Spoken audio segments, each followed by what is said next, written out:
Ladies and gentlemen, hello to all of you. This is a welcome to the about 300 students who have been formally and fully registered to start with their practical vocational training under the LSSAUNISA Distance School or PVT. I am Advocate M.K. Malema, principal of the school.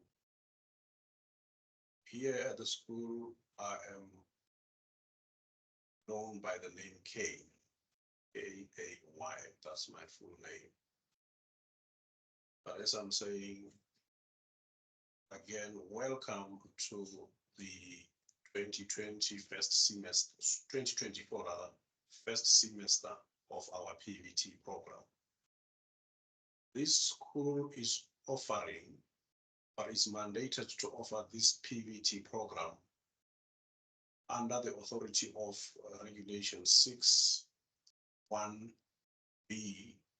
of the regulations under the Legal Practice Act, particularly Section 109, (1) capital A, Section 109, capital A of the Act, the Legal Practice Act 28 of 2024. Pardon my sometimes unintended reference to 19. That basically shows the secret around or about my age. I'm born in the 90s, or in the 19s rather, not 90s. Right, ladies and gentlemen, before I go far in my welcome address, let me unfortunately say, up to until now, people have taken note of my appearance because I intend to turn off the video in a bid to avoid the usual lag between the video and the audio. It is for that reason that to avoid this lag or this lack of synchronization between the audio and the video, that the preference is to say, here up to here and now, we have seen how I look, and therefore enough with the video, and we will go on faceless. Thank you. I've just said that the school is a distance learning school. In other words, you guys, you keep your distance from the actual premises of our school. Our premises are in Pretoria, corner of Lenin Road and Jan Shoba Street, the former Duncan Street. Jan Shoba and Lenin Road. On Lenin Road, we are at number 161. That's where we are. Yes, in terms of Regulation 6(1)(b) of regulations under Section 109, capital A of the Legal Practice Act, you are expected to, through your attendance, full and participatory attendance of the PVT program, to satisfy the requirement of having done 400 notional hours of training. So that's where the statute comes into, the statutory requirements. You have to satisfy the requirement of having attended this program to a minimum of 400 notional hours. So if you ordinarily attend the program and all its elements, and I will be talking about those elements, all the activities all the lectures, all the examinations, all the assessments, you will, at the end of the 6 months program, be regarded as having satisfied the 400 notional hours requirement, the statutory requirement, rather. I am not working alone in the distance school. As I've just said, I'm the principal. My team comprises 4 very dedicated ladies, none of whom, may I say, none of whom are intent on becoming legal practitioners, but they are so dedicated to coordinating this program to your satisfaction, ladies and gentlemen. So please understand, they are no competition to you, if I may say that. They have no aspirations to become lawyers, unlike you. So they are just doing their job as coordinators of the program. The first person is a senior coordinator by statement, by position. Her name is Dorcas. You might have come across her in your exchanges, in your correspondence, in the process of registration. Yes, Dorcas is our senior coordinator, and she is therefore, if I were to briefly describe her functions, she is in charge of the whole program of registrations, student registrations, qualifications for registrations, and that is her department. She is also involved, or actually directly involved, yes, in the seeing that online modules that I will be talking about are properly done by you students, and you pass them, and then you, yeah, she's also in charge of that. Further than that, she is also the go-to person when it comes to the question of the certificates. Remember, at the end of the program, you will receive a certificate that says, after 6 months of intensive training, may I just add, after 6 months of intensive training, you have qualified to receive what we refer to as a compliance certificate or a completion certificate. You have completed the program, and you, in attending the program, you have complied with regulation 61B of the under regulations under section 109, 1A of the Legal Practice Act. And other things, I mean, the fact that somebody has a particular department as a designated department does not necessarily mean that she is totally hands off in other spheres, as and when her assistance will be required in other departments that I've not mentioned as belonging to her responsibilities. She will assist definitely. The second person, in no particular order, ladies and gentlemen, is Phyllis. Phyllis, you also might have, in all likelihood, you have interacted with her already. She is the one who you probably have seen when it comes to the question of you accessing your hard copies of study manual or study material. Basically, she is the one that has been distributing study material to students. She is also responsible, ladies and gentlemen, when it comes to matters of, we'll talk about trial advocacy later on, and she is also in charge of coordinating appeal examinations. I'll also be talking about appeal examinations, but she's the one who coordinates the processes which will allow students who have not been lucky to pass particularly examinations either on the main examination, the main effort, or the supplementary effort. So then it is Phyllis to whom you will turn when it comes to what to do now that I have not passed the main examination or even the supplementary version of the same examination. It is Phyllis who will take you through that. She's also involved again with online modules. We'll talk about that later on online subjects. We'll talk about why I'm talking of online now, because basically the whole training as is being distance based. It's basically online based, electronically based. Now the third person, I also say not in no particular order of these people. I'm just as my name come, my names come. The next person will be Zukiswa.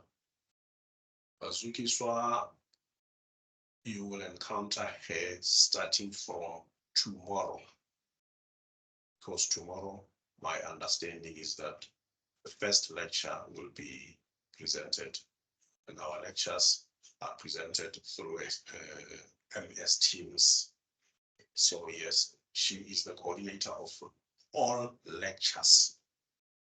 So in all probability, yeah, you will see her. I don't know at what stage, but you definitely start dealing with her tomorrow on the first lecture. She is also responsible, that is Sukiswa, she is also responsible for the coordination of the actual examinations, all the 3 examinations in this training for 6 months. You'll be expected to pass 3 examinations, and with the minimum pass being 50. Now that's what I want to say, 50% minimum pass. So she's the one who coordinates the examinations, the writing, the marking, and the remarking. We'll talk about that. And the actual publication of the marks. It is basically her department. So that is Sukiswa for you. Yeah, she also has actually, she's actually the one or the brains behind the compilation of the whole PVT program as you see it, or as you will see it. Get to know that she was deeply involved in the drafting of the program. It's basically her baby. Right, that's Sukiswa for you. So the next person and the last lady is Linda. Linda basically is, can I say, she's a new kid on the block. She joined us, I think, during the course of last year. So she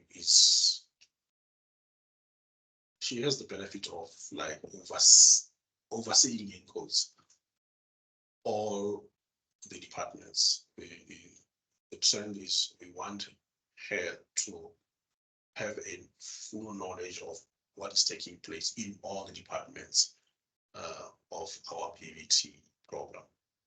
So yes, you'll encounter her everywhere in the department where her assistance is sought by either of her colleagues whose names I've already mentioned. Right. That is my team. But maybe I could just say just 2 words about myself. Yes, I'm a former attorney of the High Court, and I'm a former advocate of the High Court. Former in terms of when it comes to advocacy, former in the sense of the fact that since the year 2019, and the month was May, I have not been practicing as an advocate of the High Court because of my having assumed the position of the principal of the LSSA distance school.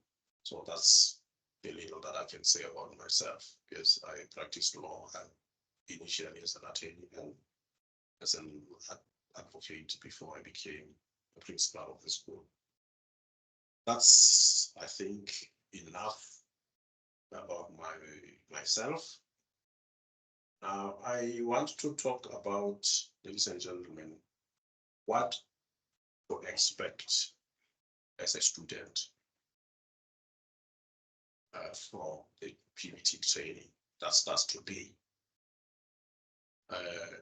I've already indicated that tomorrow starts the first lecture. Our lectures are rendered by independent specialists or experts in various fields of law. The first lecture tomorrow, I'm almost certain will be a lecture on practical legal ethics or professional legal ethics. I think it's called professional legal ethics. So we have gone out of our way to get an experience and an expert in the field of professional legal ethics. So tomorrow, that day, tomorrow is that day when the first of, I think, the 2 lectures on professional legal ethics will be rendered. You will meet, you'll get to see the lecturer, he or herself, on the MS Teams link, because that is the system that we use. Otherwise, I'm saying, I have already indicated, our PVT is not physically based, it's electronically based. Yeah, it says, I've already indicated that you also have to have optimum access, provision, and availability of enough data for connection, either on your smartphone or on your laptop or in your desktop, depending on what connectivity you have. So at 5:30 tomorrow, you will get a link. You shall have been sent a link to log on the first lecture, as I said, and then that is your attendance from the comfort of either your office, your dining room, or even your bedroom, depending on what really makes you tick. Yeah, and then the lecture will go on. All our lectures basically are 3-hour lectures from 5:30 in the evening to 8:30 in the evening, well, obviously subject to modifications. I mean, the lecturer with the students yourselves can come to some housekeeping arrangements to say whether you start later than 5:30 or earlier than 5:30, finish later than 8:30 or earlier than 8:30. As I'm saying, those standards, those that we have provided in your program, are our standard starting and closing times. They are still subject to, as I'm saying, housekeeping rules, amending, augmenting, changing the time frames. Yeah, that is about the lecturing. So the lectures themselves, the subjects, how many are they? They're about 19, 20 or so. The lectures that will be offered, I mean, subjects. So the subjects are about 19 or 20. You have all those acronyms that the ACL, for example, it's a subject. It's called aspects of customary law, and the CL would be your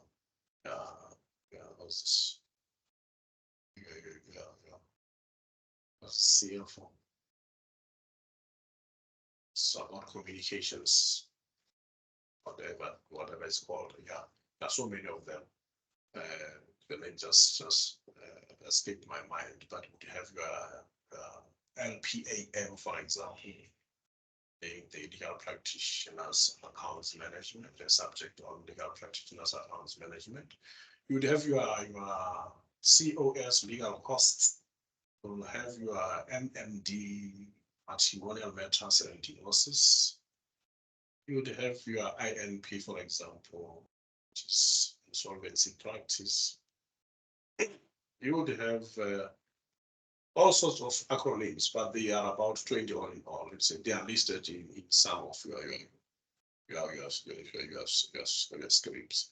And then, yeah, that's basically it. And then I am going to talk also about, ladies and gentlemen, I said the lectures are offered in the evening, and maybe that's the reason why one or two persons that have been in contact before, when they introduce themselves, they said they belong to the night school. We are not a night school, ladies and gentlemen. We are not even a day school. We are a distance PVT school. The defining element, distance learning school. I said, you are defined, your PVT is defined by you keeping your distance from the premises of the school. See, that's where the difference must come. So call yourself by the correct name. You are a student registered for LSSAUNISA distance school. And the question might be, why UNISA? Again, we are not a UNISA school, ladies and gentlemen, as in the University of South Africa. We are not a UNISA school. We just have been presenting this PVT in collaboration with UNISA, the university. So some people are lazy to call us correctly. They say we are a UNISA school. It's not that. We are an LSSA UNISA distance school. LSSA, which is Law Society of South Africa. Please don't confuse us with LPC. LPC is a different body. It's a regulatory body that regulates the affairs of the already admitted and practicing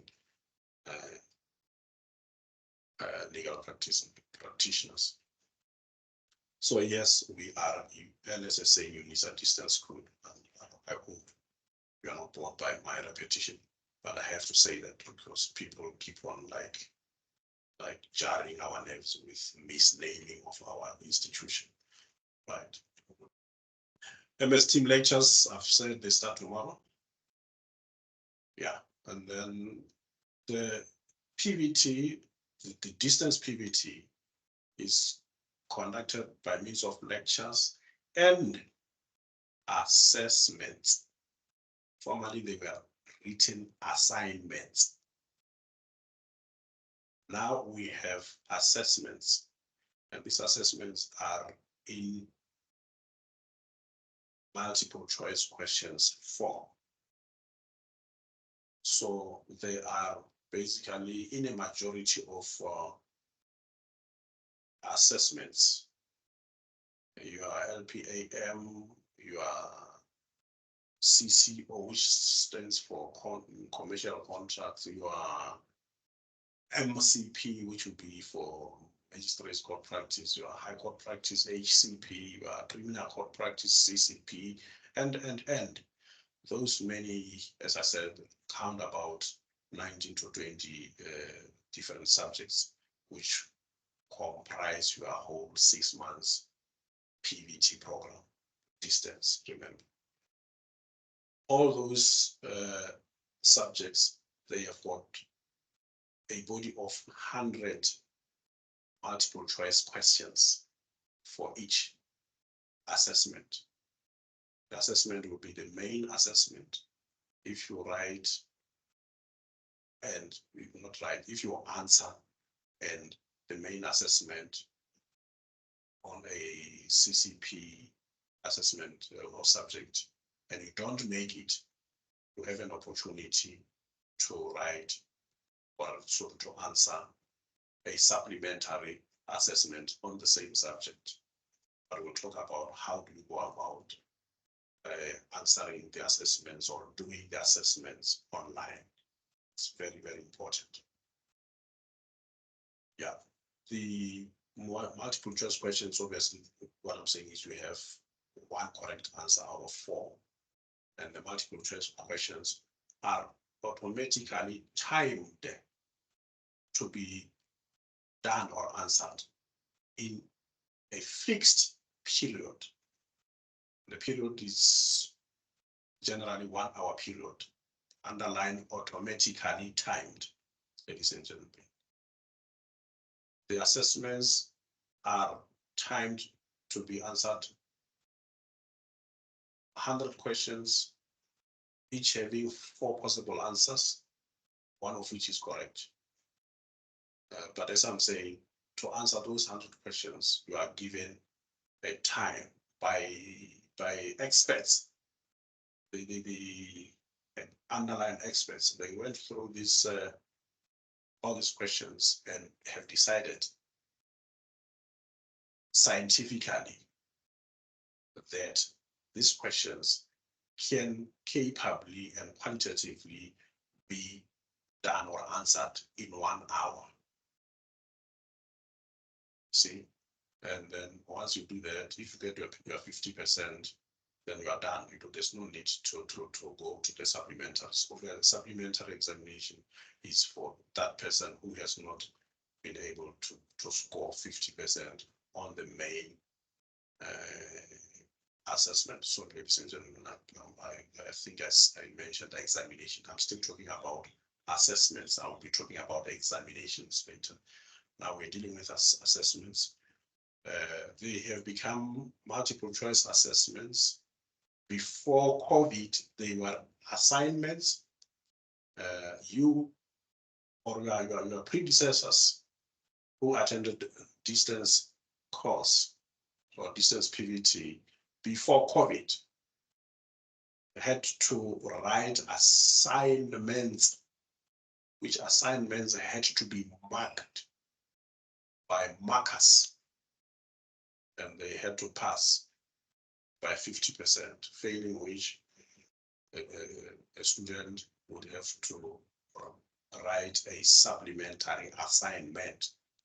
Now, maybe I should say thanks to PVT, assignments have been discarded. We are now dealing with assessments, which are multiple choice questions based. You just have to pick up the correct answer online.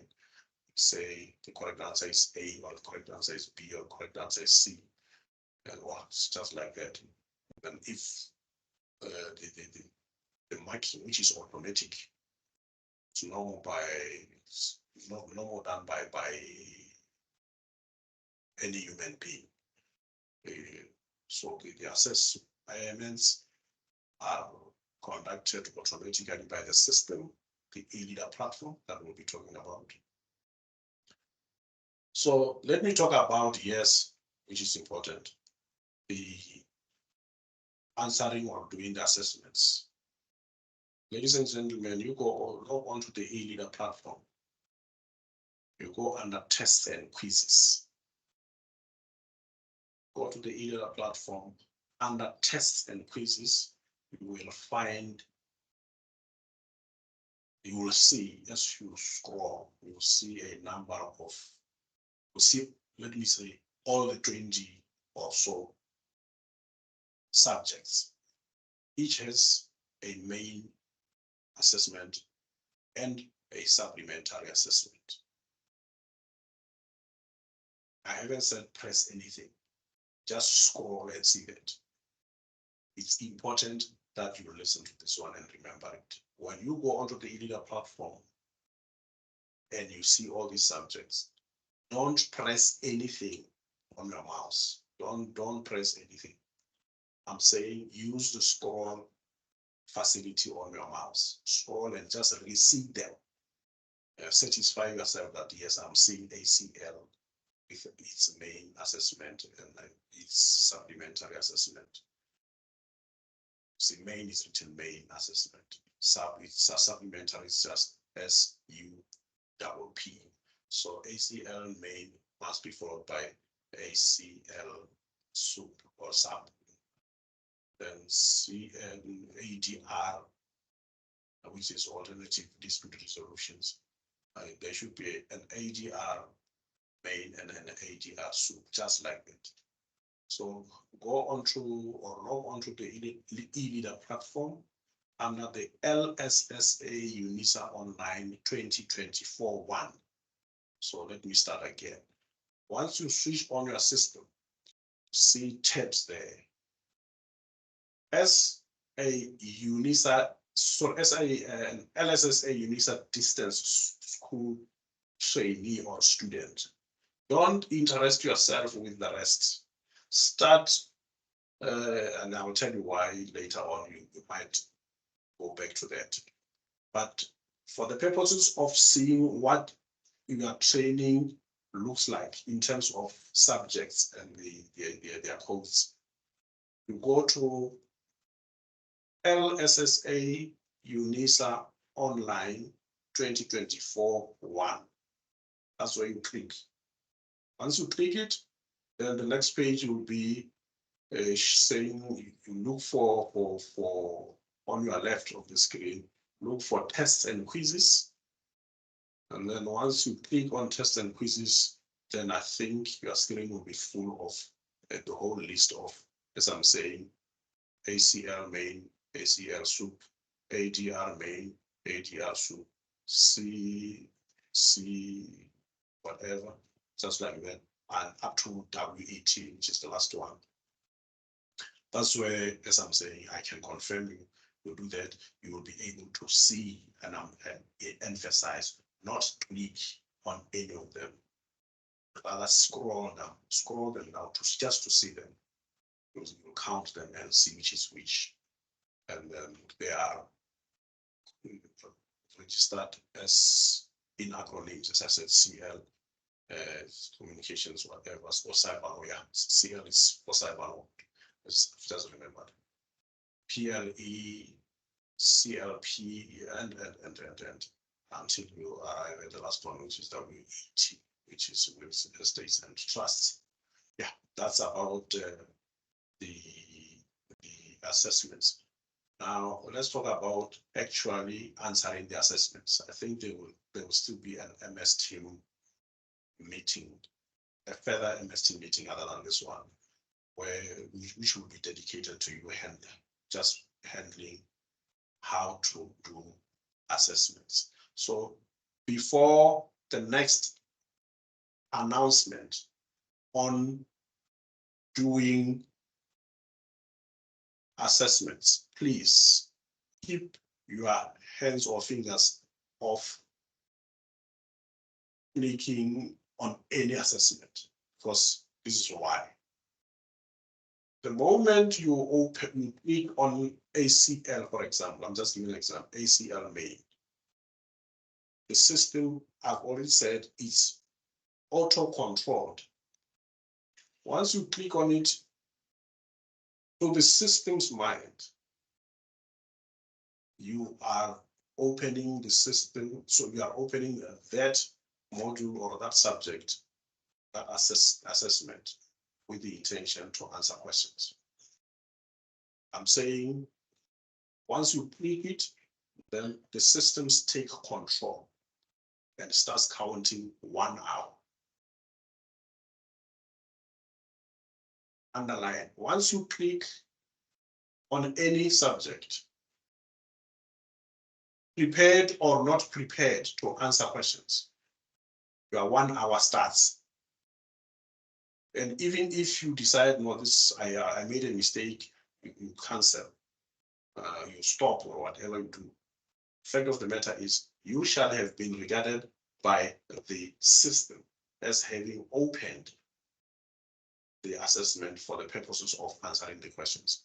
So even if you close in protest, the machine says this man has finished answering the questions, and the machine is going to automatically mark you out of 100.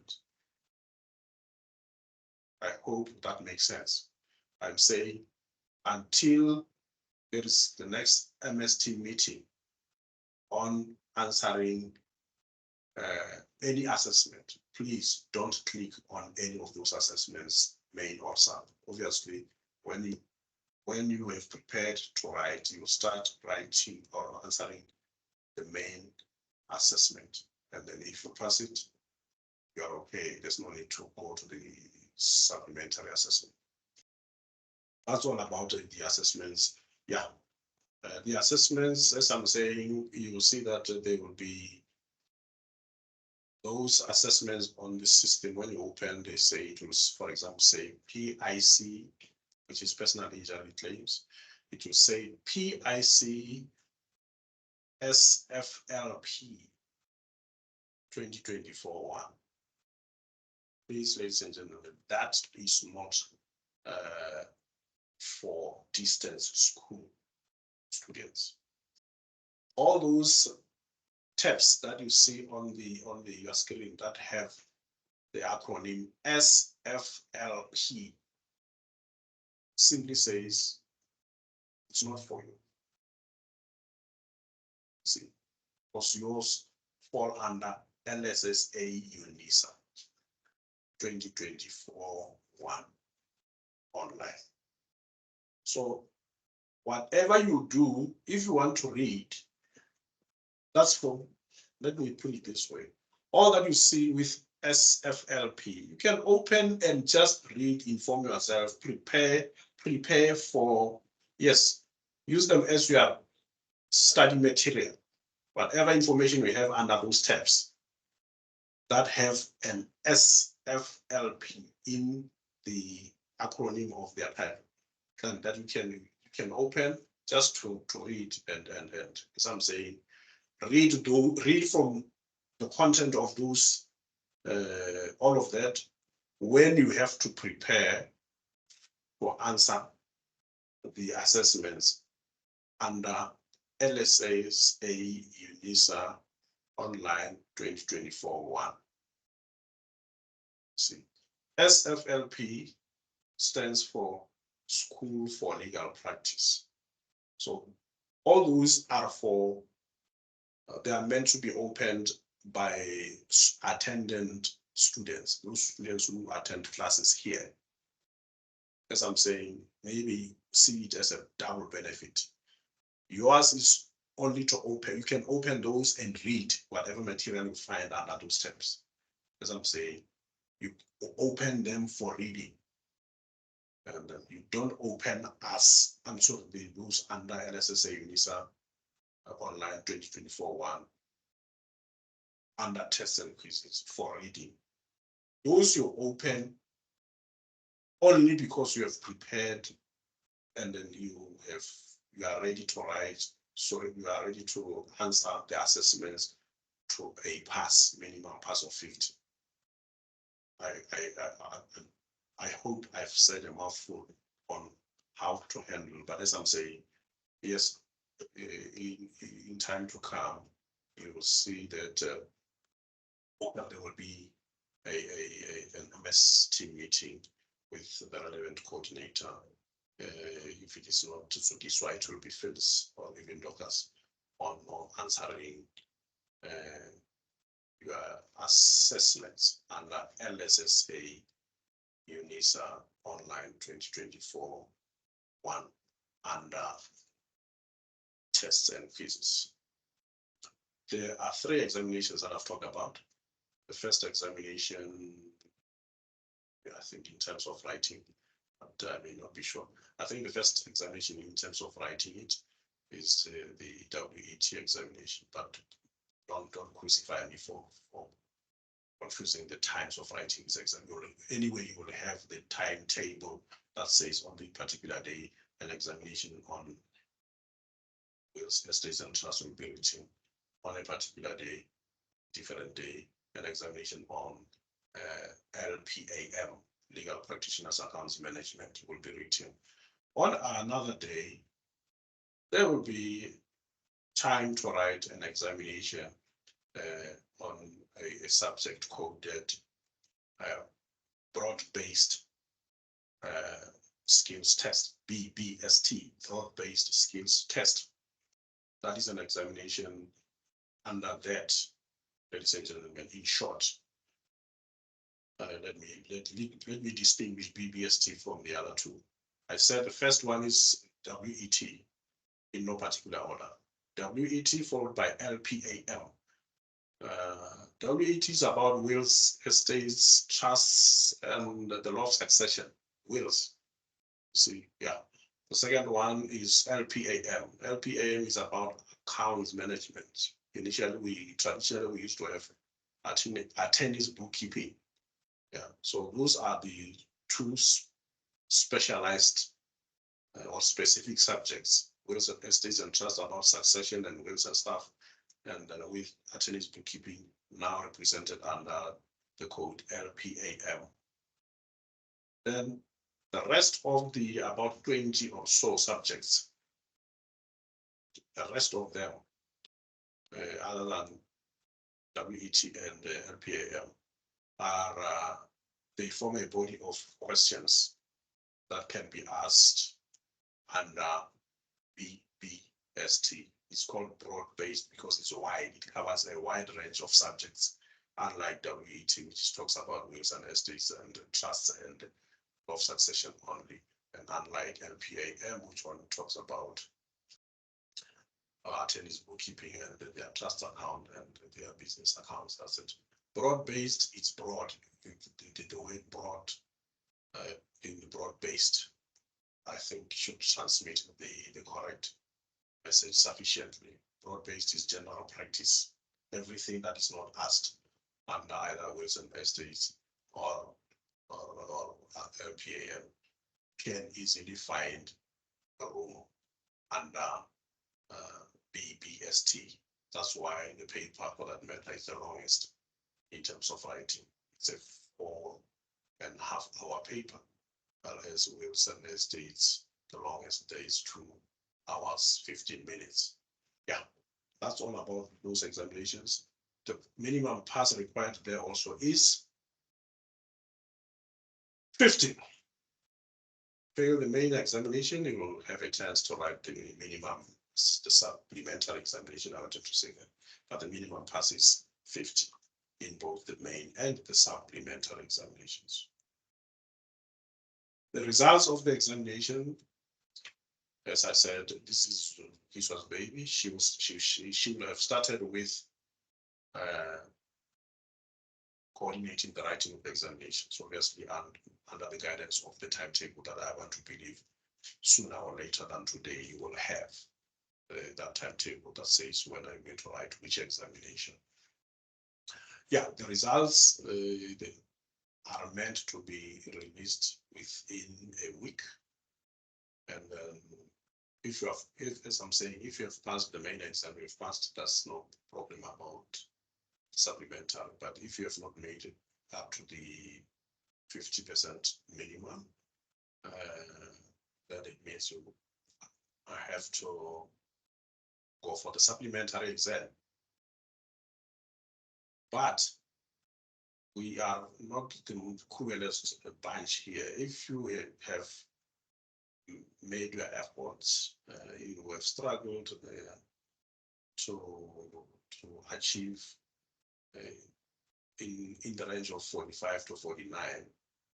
Number one, you are eligible to say, guys, I think on this point or on this answer, I think the marker did not or ignored one or two elements of my answer. I suspect if a different marker were to remark my script on this point,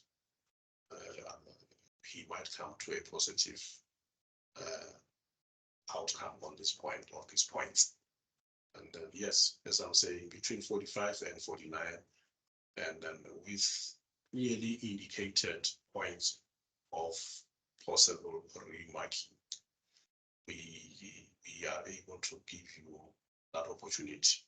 But that opportunity must be exercised under the following conditions. Number one, there is what we call a remark fee of 200 rand that must be paid immediately onto the account that we've been paying your fees into. Number two, you have very minimal time within which to register your need for a remand. must be done within 5 days of you becoming aware of, having become aware of that mark that we are questioning. Number 3, you have to indicate to us where would you like your script to be remarked. It's not a question of saying I've obtained 45 and please remark my script. No, you say on question 1, 2, or 3, for example, I think the marker did not consider 1 or 2 elements. As I'm saying, a remark is not an automatic right. Number 1, it must be done within 5 days of you becoming aware of the objectionable marking. Your mark, a final mark on the script must be between 45 and 49. And obviously you must have paid the remark fee of 200 rand. Those are the conditions of remarking. Therefore, remarking, I'm repeating, it's not an automatic right. It's something that is conditional upon those 3 conditions that I've mentioned. Yeah, that's about remarking. And ladies and gentlemen, there is as part of your training, there is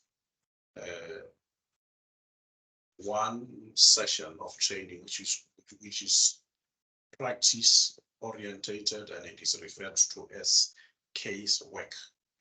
In case work, that's where we give you an opportunity to demonstrate your skills, practical skills at that, at handling civil procedure concepts like summons. How do you issue summons? When do you start issuing summons? Obviously, the first thing will be a letter of demand, summons, followed by defendant's plea, and then replication, or whatever, and ultimately the matter is in court, and there is a presiding officer, and there are witnesses, there are plaintiffs, there are defendants, there are witnesses, there are expert witnesses, there are this and that, and the case is handled. So we are mimicking a court situation through case work. You might have come across at university, moot court trials, I think something along those lines. Yes, we have casework. We call it casework because there is a case scenario that is pitched, and then students are trained on their ability to write a legally sounding letter of demand, a legally sounding summons, a legally sounding notice of intention to defend, a legally sounding plea, for example. I'm talking about actions. So the first week, because it's a 10 working day program, happening from 8 to roughly 9 or 10 on every evening from 5:30, depending on the housekeeping rules that you guys, together with the presenters of the casework, will come into agreement about. So yes, casework over 10 days, 10 working days, where you'll be dealing with, first week I said action process, the second week was motion court process. As I'm saying, depending on housekeeping arrangements or rearrangements, anything will be done. But those 2 fields of civil procedure will be handled over those 10 days. That's casework for you. It's also there on the program. You'll see, you'll have to make arrangements for that, because you have to take part in it, because your active participation in casework satisfies the 400 notional hours as required by the statute that I've just mentioned at the beginning of my introduction. Now, there's also another one, is trial advocacy. So before I go there, the casework also is conducted through MS Teams. But when it comes to trial advocacy, another one, also practice orientated, This one mainly focusing on criminal court practices. Criminal court from the lower court to the high court, but basically trial advocacy is presented by advocates of the high court attached to a body of legal practitioners, a body of called Black Lawyers Association. It is the only PVT module or program which is conducted on behalf of the LSSA by BLA. So BLA on days that will be informed about will dispatch its members. They easily input judges of senior counsel.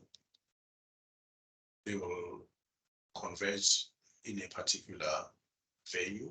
Either normally we use hotels. In the past we used to use UNISA campuses. That's hence the collaboration between LSSA and UNISA. But with the intervention of COVID, we have since decided to use hotels, community halls, blah, blah, blah, in which you students for the first time will be converging in a particular hall or a lecture room and physically see each other's faces and collaborate when we go through training of trial advocacy. Trial advocacy, as I'm saying, is basically the testing of your skills on criminal court practices.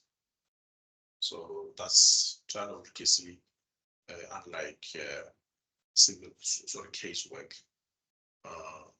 focuses on criminal court practices, whereas yes, casework is mainly about civil work. Yeah, I've tried, ladies and gentlemen, to address as many as I could, but of importance is do not forget one thing. In the program, it is very, very important to be informed. Keep updating yourself every second day, if not every day. Please check messages on the e-leader platform, because the messages on the e-leader platform are our main means of communicating with you. We do not have the luxury of calling you or even emailing you. But every time there is an important announcement about your assessments or about your casework or about your examination or about anything that pertains to your PVT under the LSSA UNISA school, will be posted on the e-leader platform under announcements. Make sure that you are not left behind. You are kept up to date with the latest development. If for some reason today you are not able to get onto the messages, for God's sake, make sure that first thing in the morning tomorrow, you open your messages, just in case something could have been posted there. Yeah, could be communicating with you, anything on an urgent basis or what. But as I'm saying, our means of communication, main means of communication with you, it's not the email, it's not the telephone. You know the problems of connectivity. We definitely are going to use, we have been using the email platform, sorry, the e-leader platform, the announcements, to make sure that our students are not left behind. They are up to date with all the developments about everything their PVT.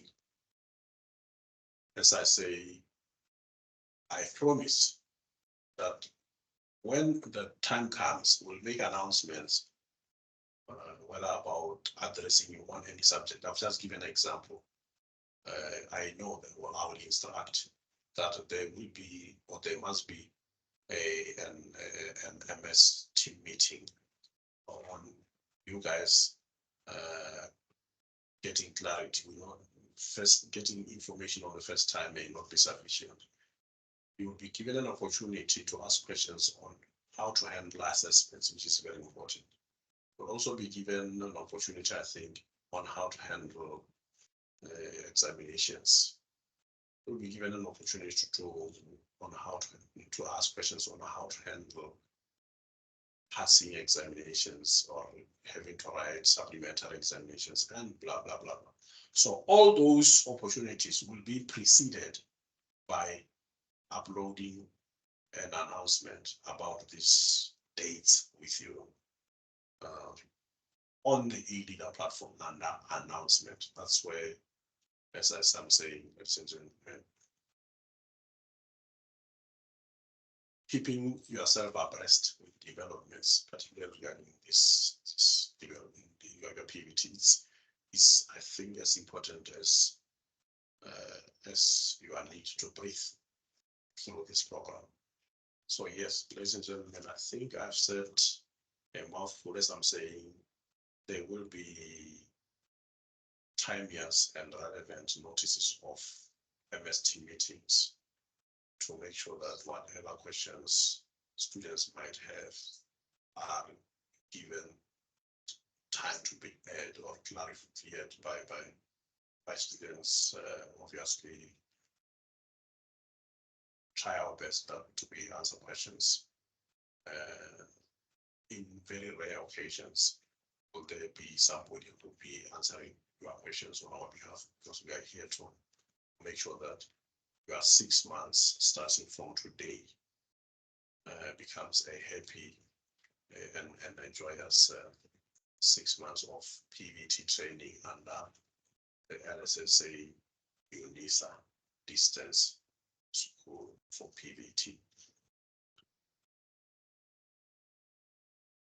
The rest, ladies and gentlemen, we should, as I'm saying, iron them out through intermittent meetings that we'll be holding, and MST meetings.